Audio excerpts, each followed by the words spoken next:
Bon dimanche, frères et sœurs. Bienvenue à cette rencontre particulière ce matin parce que on va faire la louange. Notre frère François Provencher va amener le message, mais après, à 11h20, on se retrouve tout le monde. Si vous pouvez nous regarder par Internet ce matin, vous allez pouvoir aussi participer à notre Zoom spécial. Donc, François Picard nous attend à 11h20.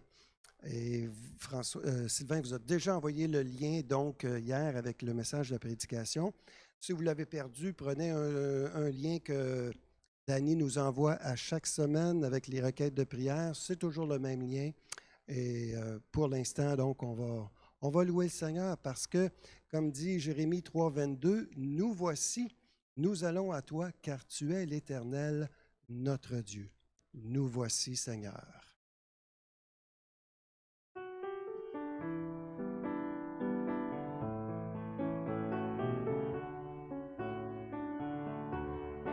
Nous voici, Seigneur, pour louer ton nom et pour te donner le meilleur de nos dons. Notre amour pour toi, nos vies tout entières et nos cœurs crient de joie. Abba Père, aide-nous sans cesse à te faire plaisir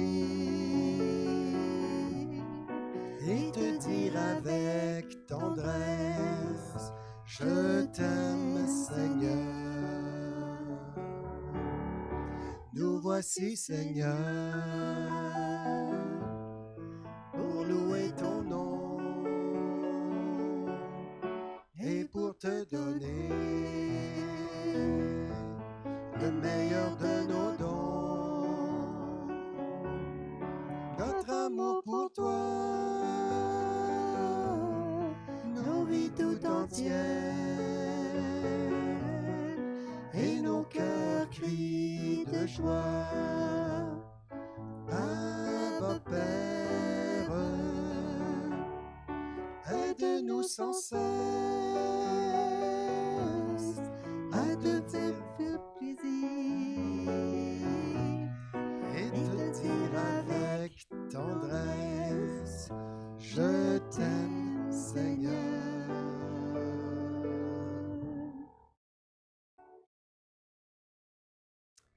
Oui, nous l'aimons, notre Dieu, il est merveilleux, nul n'est comme lui.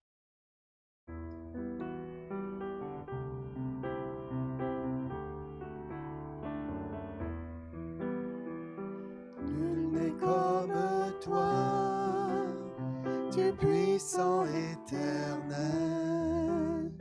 Tu nous as consolés, tu nous as relevés.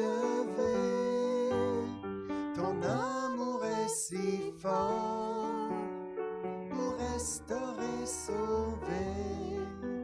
Tu es merveilleux dans tout ce que tu fais. Tu es merveilleux dans tout ce que tu fais. Nul n'est comme toi, un père et un ami, si tendre et si patient. Tu corriges et conduis, toujours à nos côtés, toujours pour nous aider. Tu es merveilleux dans tout ce que tu fais. Tu es merveilleux dans tout ce que tu fais.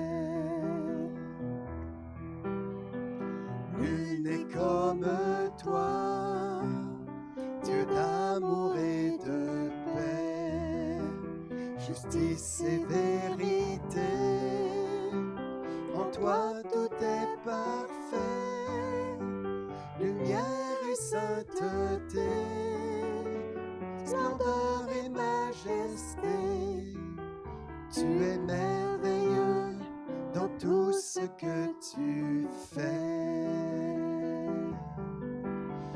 es merveilleux dans tout ce que tu fais. Oh, tu es merveilleux dans tout ce que tu es. Mon Père et mon Sauveur, mon ami, mon Seigneur, tu es merveilleux dans tout ce que tu es. Tu es merveilleux dans tout ce que tu es. Et parce que tu es merveilleux pour tout ce que tu me fais, ma vie, enfin, je te la donne, ô Jésus, agneau de Dieu.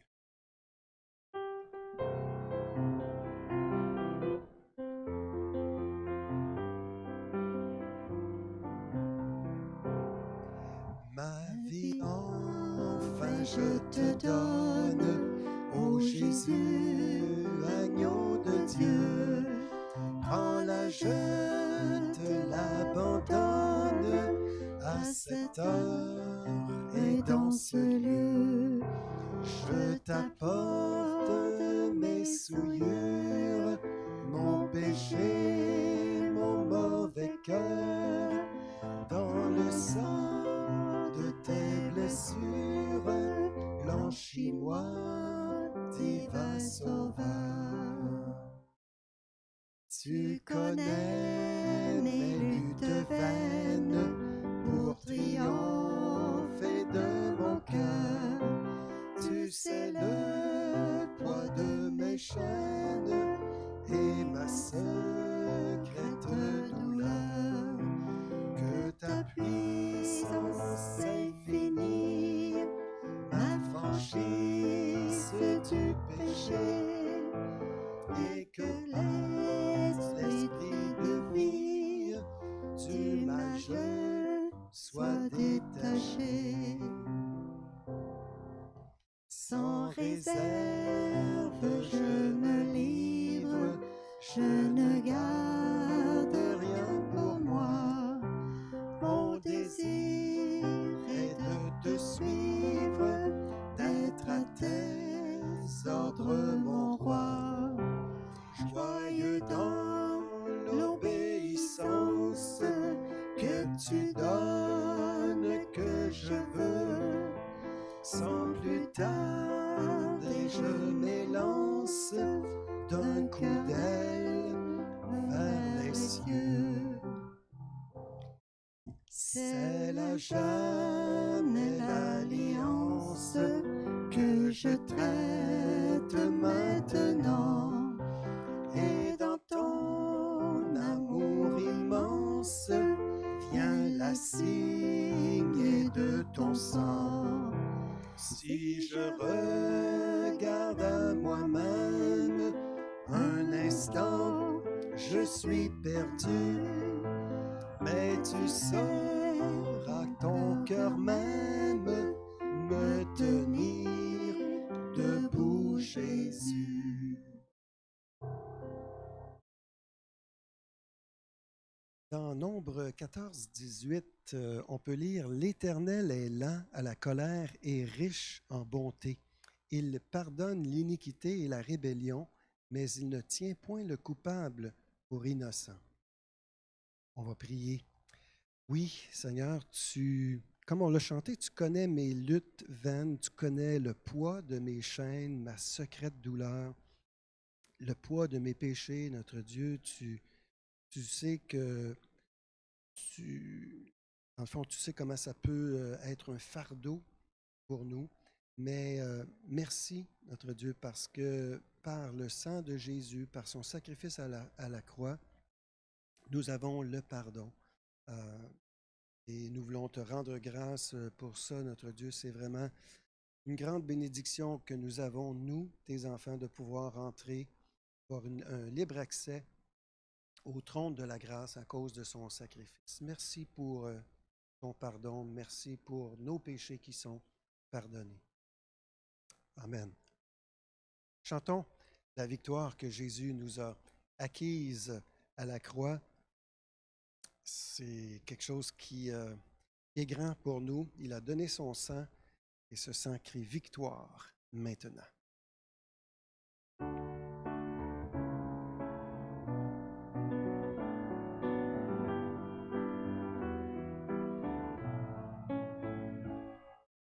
Victoire au Seigneur de la vie, victoire au Dieu de l'infini,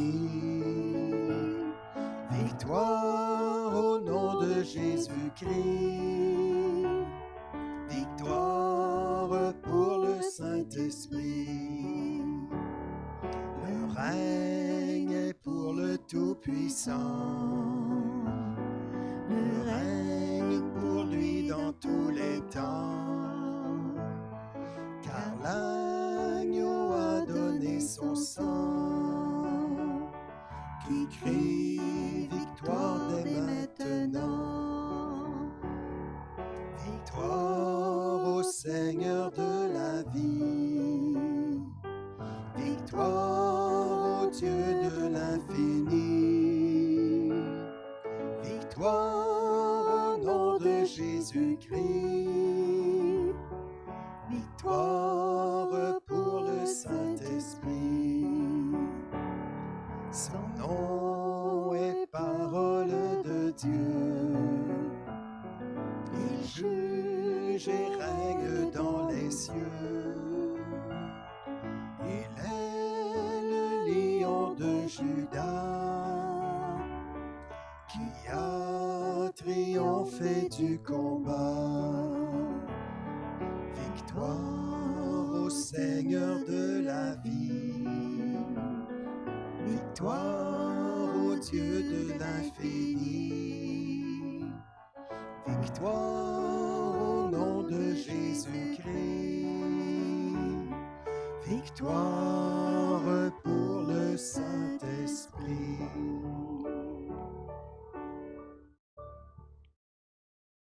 Et on vient de chanter « Son nom est parole de Dieu ». Et c'est ce que nous allons entendre dans quelques instants, la parole de Dieu par notre frère François Provencher. Juste avant, comme soupire une biche après l'eau d'un ruisseau, nous aussi, on crie au Seigneur pour qu'il nous parle par sa parole.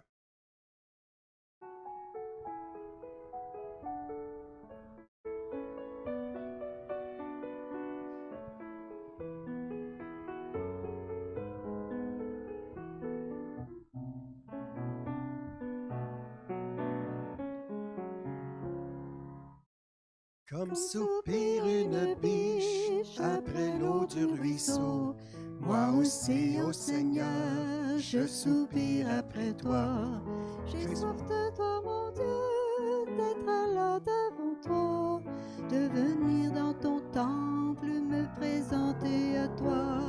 Pour qu'enfin me reviennent les souvenirs d'antan, où heureux je courais vers ta maison. Je voudrais retrouver cet amour et ce feu, encore une fois brûlé, être fou amoureux de toi, attaché à tes pas, vibrer à ta parole et au son de ta voix, pour qu'enfin me reviennent les souvenirs d'antan, où heureux je courais vers ta maison. Je veux crier à toi, plutôt que de me plaindre, je veux compter sur toi, te louer à nouveau.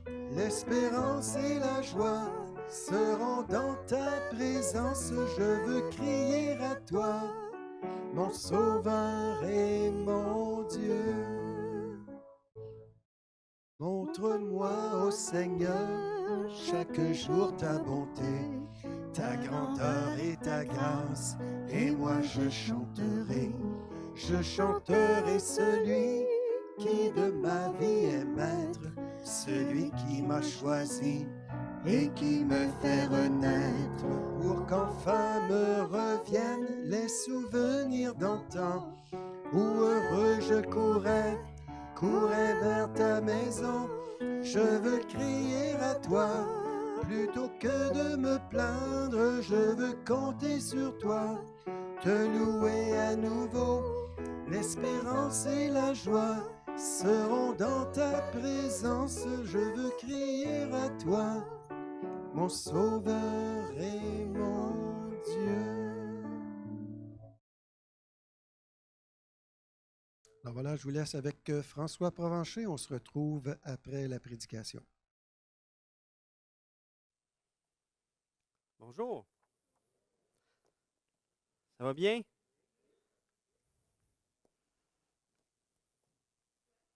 Oui, ça va bien. Merci. Aujourd'hui, je vais vous parler d'un sujet qui a une fin joyeuse. Là, ça l'a volé le punch, mais je vous le dis quand même. L'histoire a une fin joyeuse. Mais lorsqu'on le vit, lorsqu'on vit ce que ces gens-là ont vécu, lorsqu'on le vit, c'est pas vraiment joyeux. Parce que c'est le passage de la résurrection de Lazare qu'on va voir ensemble. Mais souvent, quand on lit le passage de la résurrection de Lazare, on commence à lire et tout ça, puis on voit tout de suite dans notre tête, « Ah, mais c'est pas grave, il va le ressusciter. » On le sait qu'il va le ressusciter. Mais on oublie tout l'aspect de, lorsqu'ils le vivent, tout ça, eux ne savent pas que Lazare va ressusciter. Ils vivent une tragédie. La famille vit une tragédie. Au travers de la résurrection de Lazare que Jésus va faire, c'est une œuvre merveilleuse. C'est une belle révélation de sa personne, de la personne de Jésus dans le fait qu'il est la résurrection et la vie. Mais en même temps, il y a la triste réalité qu'il y a quelqu'un qui est malade, qui meurt et qui a une famille qui est en deuil. C'est la réalité. Là, vous dites, « Hey François, tu parles tout le temps de ça. » C'est pas ma faute, ça tombe sur moi encore aujourd'hui. On est dans Jean 11, versets 1 à 45. On parle de ce passage-là. Mais je veux juste vous amener à réaliser que lorsqu'on le lit, c'est comme si on enlevait toute la souffrance parce qu'on sait que Lazare va ressusciter. C'est un sujet que je vais apporter aujourd'hui. C'est un sujet que personne ne veut entendre parler. C'est un sujet que personne ne veut surtout pas vivre. Parce qu'il nous parle de la maladie, de la mort et du deuil. Malheureusement, c'est une réalité. C'est une réalité que nous allons tous vivre un jour ou l'autre. Nous allons vivre la maladie, la mort et le deuil. Soit que la maladie va nous toucher personnellement, ou toucher un membre de notre famille ou de nos amis, soit que la mort va nous toucher personnellement, ou va toucher un membre de notre famille ou de nos amis. Mais c'est une réalité qui va toucher toutes les familles du monde et qui a touché toutes les familles de la terre, qui va toucher aussi toutes les familles du monde. C'est bon qu'on en parle, c'est bon qu'on se prépare à ça aussi. Parce qu'à cause du péché et de la mort qui est arrivé depuis nos premiers parents, Adam et Ève, le deuil fait partie de toute l'histoire de l'humanité. Et même les personnes qu'on va voir dans le passage ce matin, même si ces personnes-là sont des amis de Jésus, des amis bien-aimés de Jésus, mais ne sont pas exempts de la maladie, la mort et du deuil. Mais au travers de ce passage-là, ce matin qu'on va voir, on va voir ensemble qu'au travers des difficultés que cette famille-là vit, ils ont un réflexe. Et le réflexe qu'ils prennent, le réflexe, c'est de se tourner vers Jésus. Et ce matin, pour nous amener à développer ce même réflexe aujourd'hui, j'aimerais qu'on se souvienne de cette phrase-là aujourd'hui. J'aimerais que lorsque vous allez quitter aujourd'hui, que vous vous souvenez de cette phrase-là, que devant la maladie, la mort et le deuil, j'espère en Jésus. Devant la maladie, la mort et le deuil, j'espère en Jésus. Donc, on va voir ça au travers de Jean 11, versets 1 à 45. Mais là, vu que c'est un long passage, je vais tout le lire, mais je ne vais pas l'afficher. Pour ceux qui ont votre Bible, vous pouvez le lire, Jean 11, versets 1 à 45, avec moi. Pour ceux qui ne l'ont pas, faites juste vous faire raconter l'histoire, parce que je voulais qu'on ait la vue d'ensemble de toute l'histoire aujourd'hui. Mais en le lisant, oubliez pour l'instant, vivez le moment présent de ce qu'ils vivent, oubliez que Jésus va ressusciter Lazare. C'est comme si on ne savait pas. Mettons-nous dans la peau de la famille. C'est bon? OK. Jean 11, versets 1 à 45. Finalement, Olivier, je t'en prendrai une bouteille. Merci. Il dit tantôt, hey, tu Veux-tu de l'eau? Non, je suis correct, moi. OK. Il y avait un homme malade, Lazare, de Béthanie, village de Marie et de Marthe, sa sœur. C'était cette Marie qui oignit de parfum le Seigneur et qui lui essuya les pieds avec ses cheveux. Et c'était son frère, Lazare, qui était malade. Les sœurs envoyèrent dire à Jésus, « Seigneur, voici celui que tu aimes est malade. » Merci Olivier.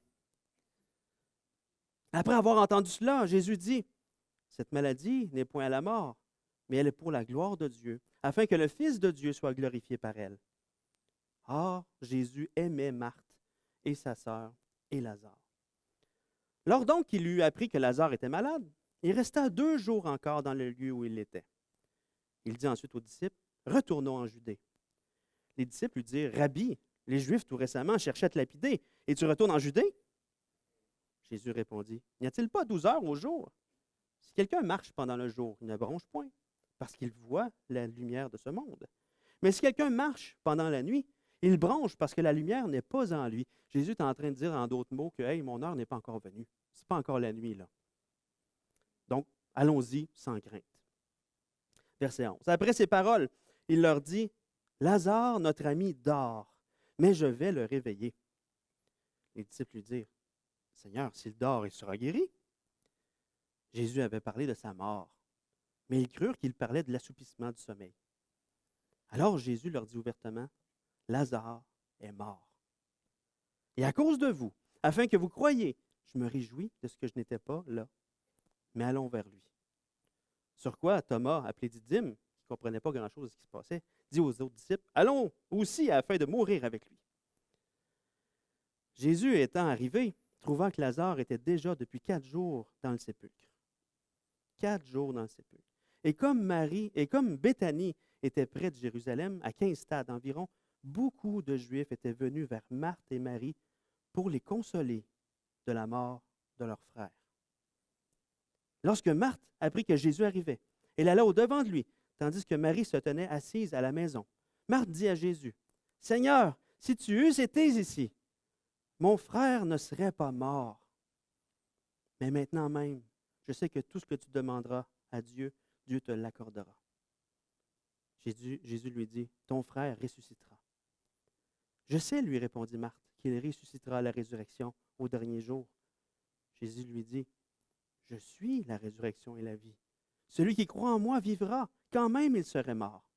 Et quiconque vit et croit en moi ne mourra jamais. Crois-tu cela? » Elle lui dit, « Oui, Seigneur, je crois que tu es le Christ, le Fils de Dieu qui devait venir dans le monde. » Ayant ainsi parlé, elle s'en alla. Puis elle appela secrètement Marie, sa sœur, et lui dit, « Le Maître est ici, il te demande. » Dès que Marie eut entendu, elle se leva promptement et alla vers lui, car Jésus n'était pas encore entré dans le village, mais il était dans le lieu où Marthe l'avait rencontré. Les Juifs qui étaient avec Marie dans la maison qui la consolait, l'ayant vue se lever promptement et sortir, la suivirent, disant, « Elle va au sépulcre pour y pleurer. » Lorsque Marie fut arrivée là où était Jésus et qu'elle le vit, elle tomba à ses pieds et lui dit, « Seigneur, si tu eusses été ici, mon frère ne serait pas mort. » Jésus, la voyant pleurer, elle et les Juifs qui étaient venus avec elle, frémit en son esprit. Il fut tout ému. Et il dit, « Où l'avez-vous mis? » « Seigneur, lui répondirent-ils, viens et vois. » Jésus pleura. Sur quoi les Juifs dirent, « Voyez comme il l'aimait. » Et quelques-uns d'entre eux dirent, « Lui qui a ouvert les yeux de l'aveugle, ne pouvait-il pas faire aussi que cet homme ne mourût point? » Jésus frémissa de nouveau en lui-même, se rendit au sépulcre. C'était une grotte, et une pierre était placée devant. Jésus dit, « Ôtez la pierre. » Marthe, la sœur du mort, lui dit, « Seigneur, il sent déjà, car il y a 4 jours qu'il est là. » Jésus lui dit, « Ne t'ai-je pas dit que si tu crois, tu verras la gloire de Dieu? » Ils ôtèrent donc la pierre. Et Jésus leva les yeux en haut et dit, « Père, je te rends grâce de ce que tu m'as exaucé. Pour moi, je savais que tu m'exauces toujours, mais j'ai parlé à cause de la foule qui m'entoure, afin qu'ils croient que c'est toi qui m'as envoyé. » Ayant dit cela, il criait d'une voix forte, « Lazare, sors! Et le mort sortit, les pieds et les mains liés de bandes et le visage enveloppé d'un linge. Jésus leur dit, déliez-le et laissez-le aller. Plusieurs des Juifs qui étaient venus vers Marie et qui virent ce que Jésus fit, crurent en lui. Au travers de ce texte qu'on vient de voir, on va voir 3 raisons d'espérer en Jésus lorsqu'on vit la maladie, la mort et le deuil. Mais avant, qu'est-ce que ça veut dire espérer en Jésus? Espérer en Jésus. Le mot espérance, dans sa définition la plus simple dans le dictionnaire biblique, le mot espérance, espérer, c'est une attente confiante. Une attente confiante. Donc, j'attends avec confiance le secours de Jésus. Malgré que la maladie, la mort et le deuil est un domaine rempli d'inconnus. Rempli d'inconnus parce qu'on ne sait pas, lorsque la personne est malade, on ne sait pas si elle va vivre ou si elle va mourir. Et si la personne s'en va vers la mort, combien de temps va durer la maladie? Par quel traitement elle va passer? Par quelle souffrance elle va passer? Tu sais, c'est rempli d'inconnus, c'est rempli de peur, de crainte. Et même pour la personne qui s'en va vers la mort, même si on est chrétien, hein, le passage de cette vie-ci à l'autre vie, hein, de cette vie-ci à l'éternité, comment ça se passe? Ça peut être un stress. C'est-tu Jésus qui va venir me chercher? Y a-t-il 2 anges qui vont arriver? Qu'est-ce qui va se passer? Comment je vais-tu me sentir partir? C'est la première fois qu'on meurt. On ne le sait pas. Donc, il y a un stress qui est lié à ça. Donc, dans ce domaine rempli de chamboulements, je peux développer le réflexe d'espérer en Jésus. Je peux espérer en Jésus. De m'attendre avec confiance en Jésus. Mais on va voir 3 raisons pour lesquelles on peut espérer en Jésus. La première raison, c'est que devant la maladie, le deuil et la mort, j'espère en Jésus parce qu'il est mon secours et il m'aime. Il est mon secours et il m'aime. Dès le début du récit, on voit que Lazare est malade. Lazare est là, il est malade. Avant que Lazare ne meure de sa maladie, Marthe et Marie ont le réflexe d'envoyer un messager pour dire à Jésus, Lazare est malade. Elles savent que Jésus est la solution à la maladie de Lazare. Jésus est la solution à leur difficulté aujourd'hui. C'est clair qu'elles croient ça, parce que les 2 sœurs, une après l'autre, vont dire au verset 21 ou au verset 32, Seigneur, si tu eusses été, c'est un drôle, si tu avais été ici, finalement, mon frère ne serait pas mort. Les 2 ont dit ça. Mais ce n'est pas un reproche qu'elles font à Jésus, parce que même si Jésus a attendu 2 jours avant de partir à Béthanie pour voir Marie, Marthe, Lazare, pour aller guérir finalement Lazare, même si Jésus a attendu 2 jours, Jésus se trouvait à 1 journée de marche de Béthanie. Donc le messager qui est parti de Béthanie pour aller voir Jésus, lui aussi, ça lui a pris 1 journée de marche. Donc au total, si on calcule la journée de marche du messager, les 2 jours que Jésus a attendu, puis la journée de marche de Jésus, ça fait 4 jours. Et quand Jésus est arrivé voir Lazare, ça faisait 4 jours qu'il était mort dans le sépulcre. Ça faisait déjà 4 jours qu'il était dans le sépulcre. Donc, lorsque le messager est parti, Lazare est mort dans la même journée. Donc, Marie et Marthe n'ont pas pu reprocher à Jésus de ne pas être venus. Ce n'était pas un reproche. Mais elles savaient que Jésus était la solution, que Jésus était le secours. C'était le seul qui aurait pu guérir Lazare. Mais en le voyant arriver, dans leur tristesse, leur peine les pousse à reconnaître que Jésus aurait été leur secours. Mais dans leur deuil, ce qui est intéressant, ils sont en deuil depuis 4 jours. Leur frère est mort. Ils pleurent.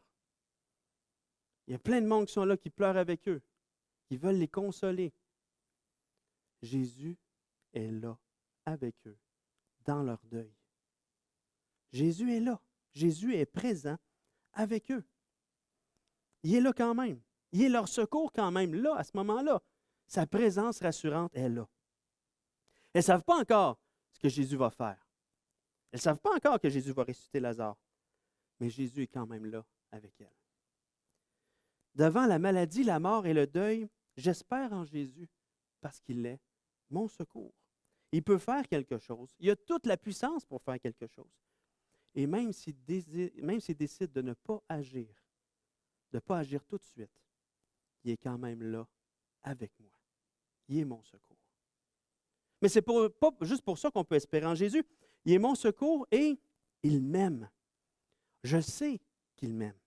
Marthe et Marie espèrent en Jésus parce elles savent que Jésus les aime.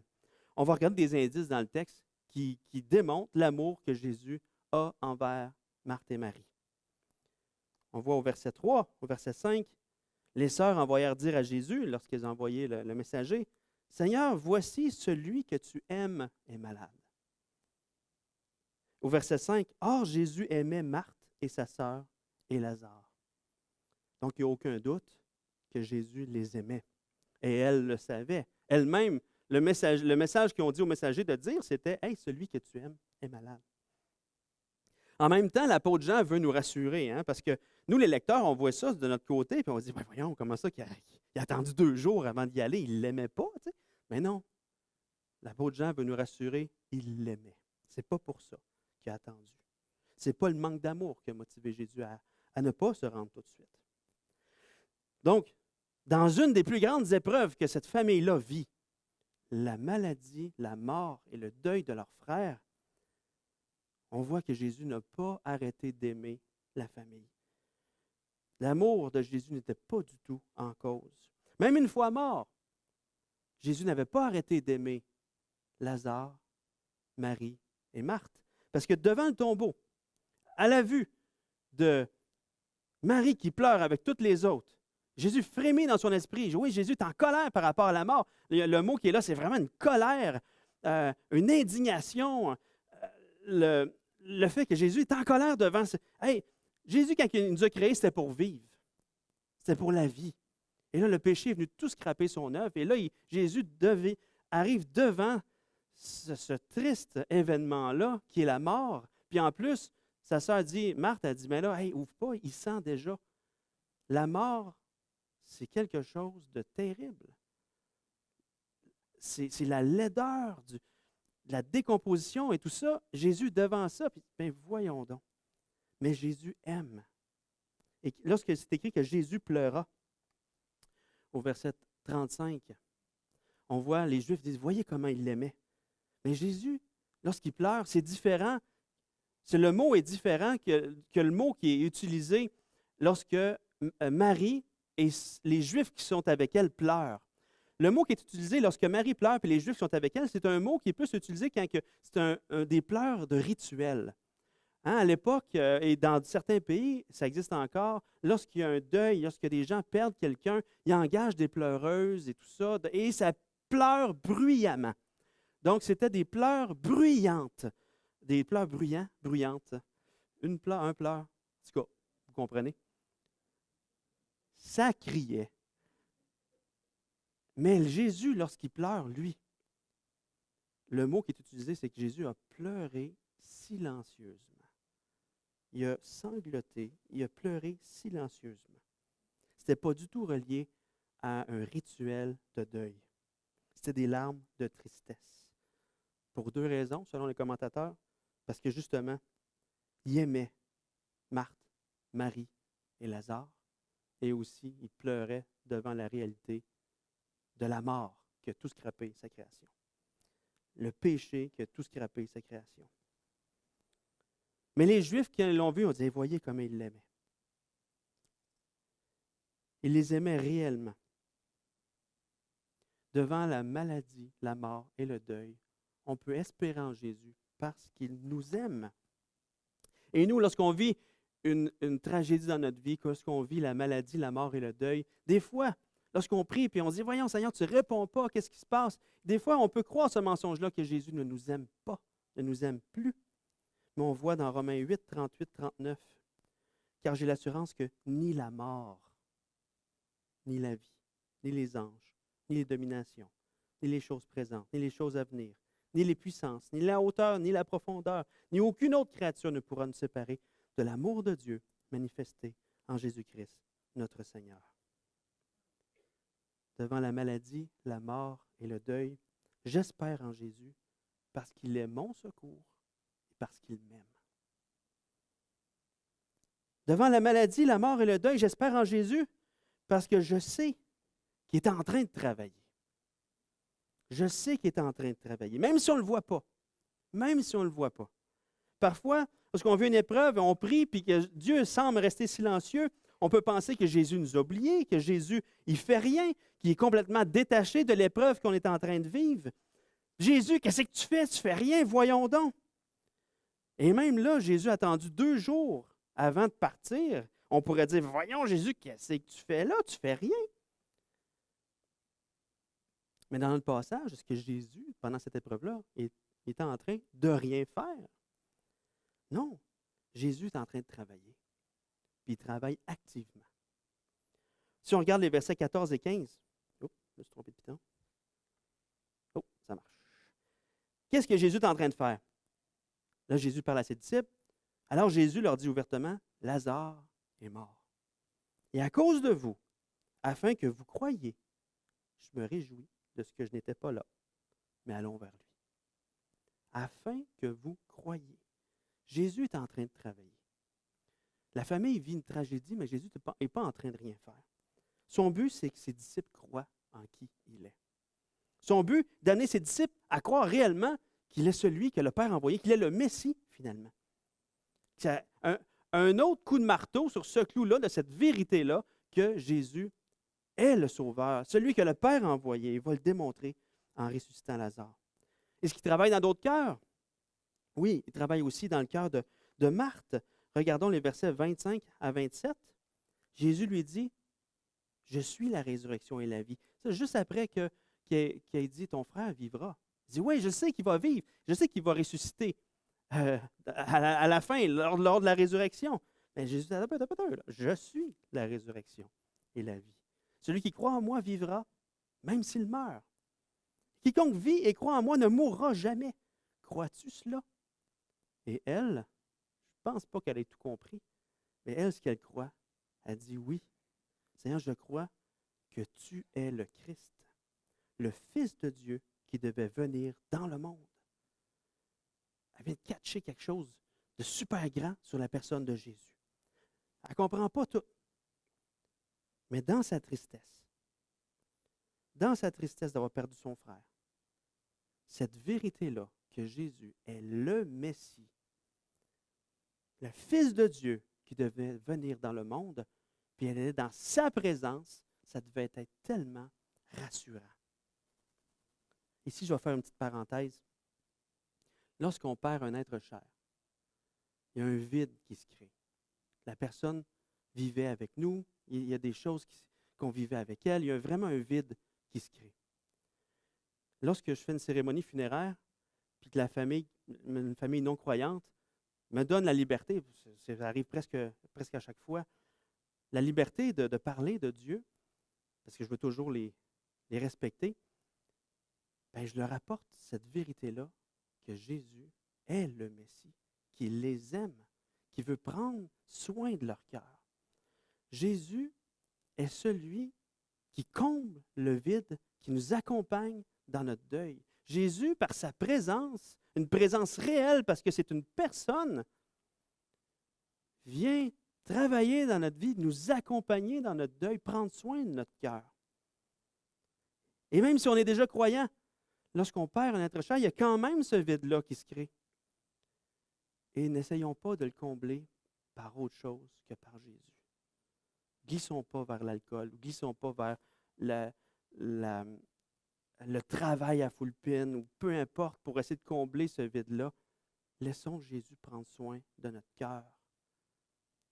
Jésus prend réellement soin de notre cœur. Physiquement, il est là avec nous, oui, physiquement, en esprit, il est là avec nous, hein? Jésus est là avec nous, mais il prend soin, on sent sa présence. C'est pour ça qu'il était important d'apporter Jésus qui nous accompagne. Je ferme la parenthèse. Donc, Jésus travaille fort dans le cœur de Marthe. Elle l'a reconnu comme le Messie. Mais cette vérité-là la réconforte, la console dans son deuil. Jésus, le Messie, elle est dans sa présence. Donc, Jésus est en train de travailler pendant cette épreuve-là. Est-ce que Jésus travaille dans d'autres cœurs? Oui, versets 42, 45 à 45. Lorsque Jésus va ressusciter Lazare, il dit, « Pour moi, je sais que tu m'exauces toujours, mais j'ai parlé à cause de la foule qui m'entoure. » Hein? Jésus parle, les gens l'entourent, les gens entendent ce qu'il dit, afin qu'ils croient que c'est toi qui m'as envoyé. Ayant dit cela, il criait d'une voix forte, « Lazare, sors! » Le mort sortit. Hein? Ça a dû être tout un événement. Hein? Le mort sortit, les pieds et les mains liés de bandes, le visage enveloppé d'un linge. Jésus leur dit, « Déliez-le et laissez-le aller. » Et le résultat, plusieurs des Juifs qui étaient venus vers Marie, qui virent ce que Jésus fit, crurent en lui. Ils ont cru en lui.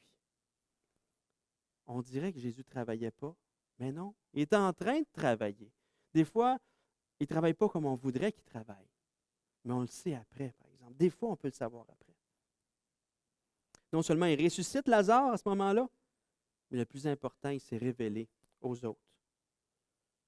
Ils ont cru. Des fois, quand on vit la maladie, la mort et le deuil, ils peuvent nous venir à l'idée que Dieu ne fait rien parce qu'on n'est pas en train de le voir agir. On n'est pas en train de le voir. La vérité, c'est que Jésus est en train de travailler à quelque part. C'est sûr qu'il est en train de travailler à quelque part. Il est peut-être en train de se révéler d'une manière spéciale aux gens autour de nous. Il va peut-être se révéler d'une manière spéciale à nous-mêmes aussi. Devant la maladie, la mort et le deuil, j'espère en Jésus parce qu'il travaille. Il travaille. Maintenant, devant la maladie, la mort et le deuil, j'espère en Jésus parce que Jésus a vaincu la mort. Jésus, dans ce passage-là, il se révèle de manière extrêmement importante pour nous. C'est l'apogée de notre espérance. Jésus veut nous amener à croire une grande vérité sur lui. Et cette grande vérité, c'est « Je suis la résurrection et la vie. Celui qui croit en moi vivra, quand même il sera mort. Et quiconque vit et croit en moi ne mourra jamais. » Crois-tu cela? Jésus ne fait pas juste le mentionner. Il le démontre en ressuscitant Lazare. Mais Jésus, en ressuscitant Lazare, oui, il démontre qu'il est la résurrection, qu'il a le pouvoir de ressusciter. Mais Jésus ne s'arrête pas là. Quand lui-même va mourir sur la croix, il va ressusciter. Il démontre qu'il est la résurrection et la vie. Ça ne s'arrête pas là. À la fin, lors de son retour, tout croyant va ressusciter avec un corps glorifié. Tout croyant va ressusciter. Ça va être la démonstration finale que Jésus a réellement vaincu la mort. Et on peut le croire parce que Jésus est ressuscité. Et on peut le croire parce que Jésus a ressuscité Lazare. Il y a cette puissance-là. Mais c'est quoi que ça? C'est quoi que ça veut dire, ces versets-là? Je suis la résurrection et la vie, celui qui croit en moi. Au début du verset 25, Jésus dit deux choses sur lui. La première, il dit qu'il est la résurrection. Jésus est la résurrection. Et la deuxième, il est la vie. Et là, après ça, Jésus dit deux choses. Une partie à la fin du verset 25 et l'autre partie à la fin du verset 26. La fin du verset 25 explique ce qu'implique le fait que Jésus est la vie. Et la fin du verset 26 explique ce qu'implique le fait que Jésus... Non, excusez, je me suis trompé. La fin du verset 25 explique ce qu'implique le fait que Jésus est la résurrection. Et la fin du verset 26 explique ce qu'implique le fait que Jésus est la vie. Vous voyez? Vous comprenez, même si je me sens enfargé? C'est bon. vais essayer de ne pas me renfarger. Donc, voyons ce qu'implique le fait que Jésus est la résurrection. Tous ceux qui croient en Jésus, même si on va mourir, on va vivre. Parce que Jésus est la résurrection. On va ressusciter un jour. Et l'apôtre Paul l'explique bien dans Thessaloniciens 4, versets 15 à 17. Il dit, « Voici en effet ce que nous vous déclarons. » Une déclaration formelle. « D'après la parole du Seigneur, nous les vivants restés pour l'avènement du Seigneur. » Ça, c'est eux qui ne mourront jamais, finalement. « Nous ne devancerons pas ceux qui sont morts.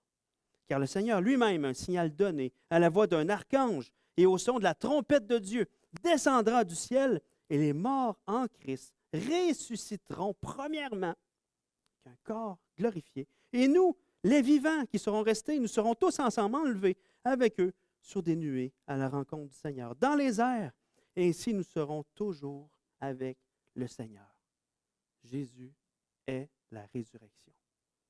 Toute personne morte en Christ va ressusciter. Et le fait que Jésus est la vie implique que dès que nous croyons, nous avons la vie éternelle. Et nous sommes en communion avec Jésus, nous hériterons de la vie éternelle et nous l'avons déjà, et on ne mourra jamais. On est vivant en Jésus, donc on ne connaîtra jamais la seconde mort. Jamais la condamnation. Donc un enfant de Dieu, oui, il va mourir comme tout le monde, mais il va ressusciter. Mais un enfant de Dieu vit éternellement, ne vivra jamais la seconde mort. Jésus a vraiment vaincu la mort. Et lorsque Jésus dit à Marthe, « Crois-tu cela? » On peut se poser la question, est-ce qu'on croit cela? La mort est venue dans le monde à cause du péché.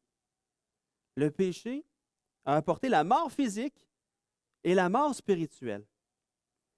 Jésus, en venant dans le monde, il est venu nous arracher de la mort en vivant sans péché et en mourant à notre place, subissant la justice de Dieu, comme si lui-même était un pécheur.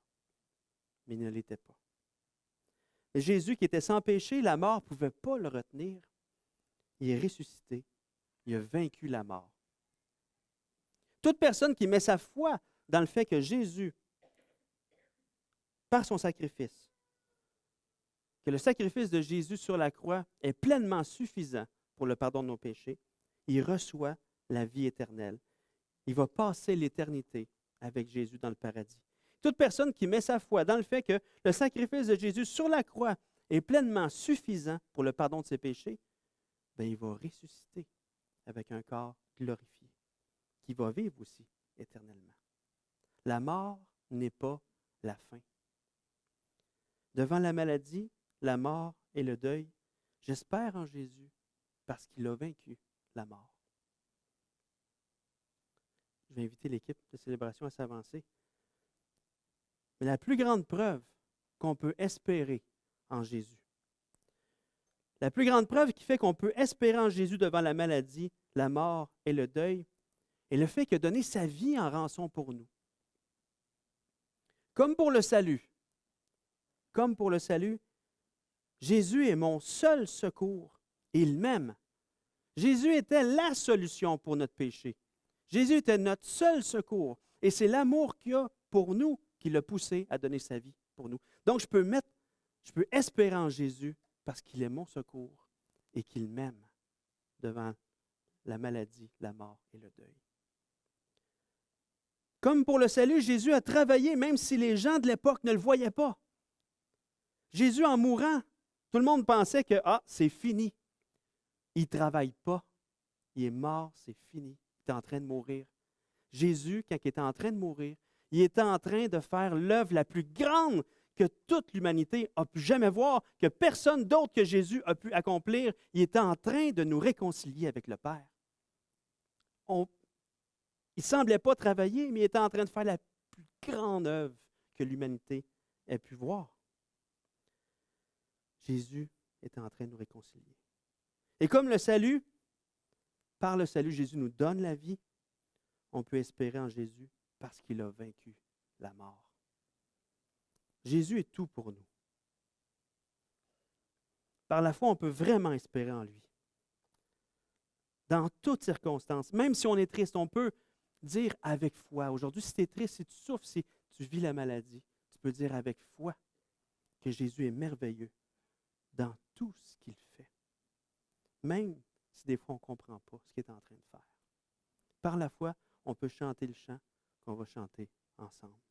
Parce que devant la maladie, la mort et le deuil, j'espère en Jésus. Ben, merci beaucoup, François, pour ce bon message. On va continuer dans la louange avant de se retrouver donc sur le Zoom, comme je disais au début.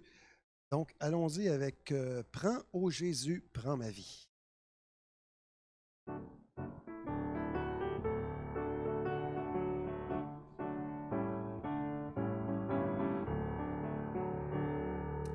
Qu'il fait bon à ton service, Jésus mon sauveur. Qu'il est doux le sacrifice que t'offre mon cœur. Prends, Jésus, prends ma vie, elle est tout à toi. Et dans ta grâce infinie, tu m'algardes-moi. Mon désir, mon vœu suprême, c'est la sainteté. Rien je ne veux et je n'aime que ta volonté. Prends, Jésus, prends ma vie, elle est tout à toi. Et dans ta grâce infinie, tu m'algardes-moi. Comme l'ange au vol rapide, je veux te servir. Les yeux fixés sur mon guide, toujours obéir. Prends, Jésus, prends ma vie, elle est tout à toi. Et dans ta grâce infinie, tu m'algardes-moi. Travail, douleur et souffrance, non, je ne crains rien. Toi, Jésus, mon espérance, voilà mon seul bien.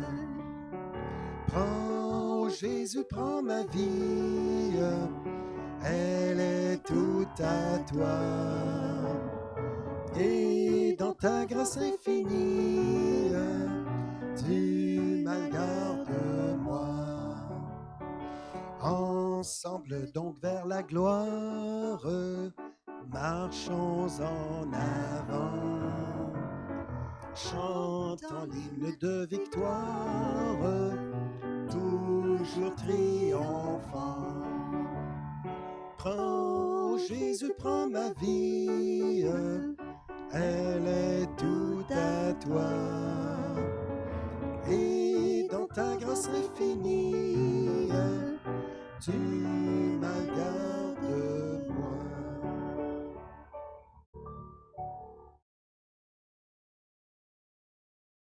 Dans Exode 35, verset 29, on peut lire « Tous les enfants d'Israël, hommes et femmes, dont le cœur était disposé à contribuer pour l'œuvre que l'Éternel avait ordonnée par Moïse, apportèrent des offrandes volontaires à l'Éternel. » Pardon, je vais boire un petit peu, ça va aller mieux.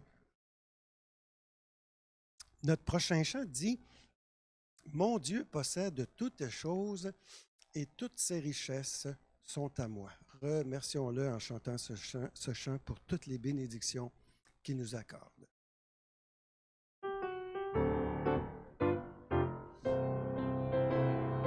Mon Dieu possède toutes choses, c'est le Dieu tout-puissant. Mon Dieu possède toutes choses, et je suis son enfant. Mon Dieu possède toutes choses, et toutes ses richesses sont à moi. Mon Dieu possède toutes choses, je sais qu'il prendra soin de moi. Il conduit toute ma carrière, il me tient dans sa main. Oh, quel ami, quel tendre père, non, non, je ne crains rien. Mon Dieu possède toutes choses, et toutes ses richesses sont à moi. Mon Dieu possède toutes choses, je sais qu'il prendra soin de moi. Heureux à l'ombre de ses ailes, mon cœur se réjouit. En mon Seigneur toujours fidèle, mon âme le bénit. Mon Dieu possède toutes choses, et toutes ses richesses sont à moi. Mon Dieu possède toutes choses, je sais qu'il prendra soin de moi. Bientôt dans la maison du Père, avec lui pour toujours. Bientôt dans la pure lumière, avec le Dieu d'amour. Mon Dieu possède toutes choses, et toutes ses richesses sont à moi. Mon Dieu possède toutes choses, je sais qu'il prendra soin de moi. Oui, le Seigneur va prendre soin de nous tout au cours des prochains jours parce qu'il règne encore. Alors, on va terminer avec ce chant. Notre Dieu règne encore.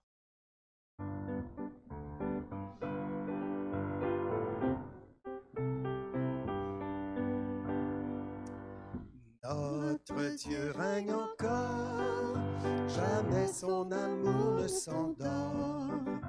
Le vent se déchaîne, nos cœurs sont en peine, mais Dieu nous conduit jusqu'au port. Notre Dieu règne encore, jamais son amour ne s'endort. Ce qu'il nous promet reste vrai pour jamais. Notre Dieu règne encore. Notre Dieu règne encore, jamais son amour ne s'endort. Le vent se déchaîne, nos cœurs sont en peine, mais Dieu nous conduit jusqu'au port. Notre Dieu règne encore, jamais son amour ne s'endort. Ce qu'il nous promet reste vrai pour jamais. Notre Dieu règne encore. Prions en terminant. Oui, notre Dieu, on est confiant que tu règnes encore sur nous, sur nos vies, sur le monde entier. Et nous confions en toi pour les soins que tu vas nous accorder, que tu vas nous donner tout au cours de la prochaine semaine. On veut vraiment se confier en toi, notre Dieu, vraiment avoir confiance que tu t'occupes de chacun de nos besoins. Alors, rappelle-nous ces promesses, rappelle-nous ces textes, notre Dieu, qui nous enseignent que tu aimes tes enfants et que tu vas leur donner tout ce qu'ils ont besoin. Merci encore pour tous tes soins. Amen. Et je vous laisse justement avec un verset qui va bien avec ce qu'on vient de chanter. Psaume 59, 14. « Qu'il sache que Dieu règne sur Jacob jusqu'aux extrémités de la terre. » Alors voilà, frères et sœurs, c'est comme ça que ça se complète, mais On vous invite à venir nous rejoindre. On s'en va sur le Zoom. Alors, on vous retrouve au Zoom et on vous souhaite une bonne semaine, un bon dimanche. Au revoir.